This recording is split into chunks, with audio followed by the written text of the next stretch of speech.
A common misconception is that the conflict between Palestine and Israel has been going on for thousands of years. However, a quick look at history will tell you the truth.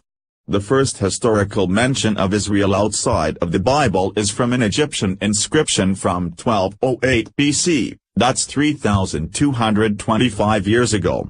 In contrast, Palestine only officially became a nation in 1988. This means Michael Jackson's Thriller album is older than the state of Palestine. However untrue this misconception is, it doesn't stop liberals from saying that Palestine's rightful territory was ripped away by Americans and Israelis. This anger seeps over into teaching material for children, with one of the newest iterations being P is for Palestine by Golbarg Bashi, a self-professed feminist professor of Iranian studies, which is similar to being a vegan who wants to be an expert on steak. Several of the entries are enough to make anger well up, but one in particular is an outright deadly lie, trending. These two freeze frames likely show why the jury acquitted Daz cop accused of murder. The Palestinian Intifada was a guerrilla movement that sought to weaken Israeli control by attacks, protests, and destruction of Jewish-held property. The first and second intifadas were deadly affairs that left thousands dead, mostly Palestinians. Encouraging children to grow up and enact a third one is not something a responsible human being would do. Nevertheless, the conflict in Israel has been a boon for liberals, giving them an outlet to express casual anti-Semitism under the guise of helping the poor and downtrodden Palestinians. This includes movies, shows, and now, even books for toddlers.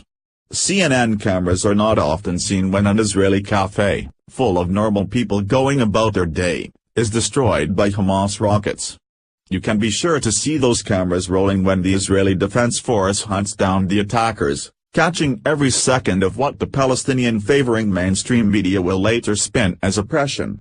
Hamas, a pro-Palestine terrorist organization, and others like them are often lauded as heroes by liberals in the West, and you can actually spot shirts with the crossed sword logo on mindless college students. Melbourne Gaza protest Zionist criminals, end the Palestine Holocaust. The reality of the situation is one that social justice warriors, American apologists, and Democrats simply refuse to accept. Israel has been under attack since its inception. The Middle East is an Arab world. When Israel was returned as the Jewish homeland, it immediately sparked a war. Whether it was through divine intervention or something else, Israel emerged victorious when it should have fallen to enemies on all sides. Radicals will use whatever grounds they can to attack what is right and good.